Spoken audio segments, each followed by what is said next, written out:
6 months ko na hindi nagagamit to. Masikip kasi size 10 talaga ako, size 10 din yung kinuha. Dapat pala 10.5.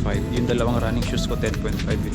Sakto lang. Ginagamit ko lagi. Eto, yung ano nagagamit kasi sobrang sakit. Let's get it done.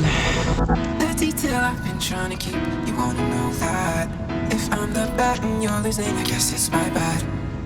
And when I try to say I don't love you when you do that, you cut me off so fast. I wasn't trying to say I don't love you.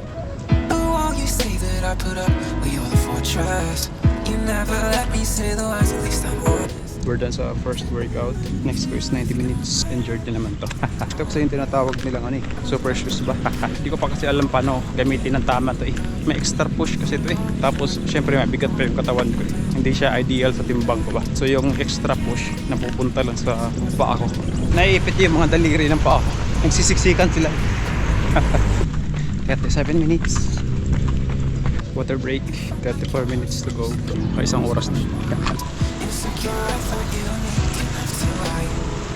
Napabili ako nito. Sabi kasi ng isang nagre-review, okay lang daw siya sa wide footer kasi may paumbok naman daw. Hindi ko alam yung tawag dyan eh. Pa ako kasi yata hindi lang ano eh, hindi lang wide eh. Kailangan ko siguro ano, extra wide. Nakapakinabangan pa din naman para nitong panahon. Last 5 minutes ko yun. Push lang. We're done.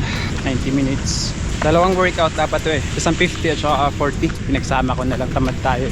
Daming labahan din kasi. Tapos apat na yung short ko. Pabagal pa rin as usual.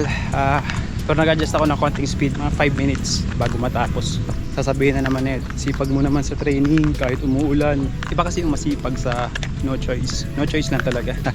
Alam ko maraming runners dyan na masipag talaga. Pero mas marami kaming mga no choice. Tingnan nyo pagka hindi nagagamit. May sirang piyesa na agad.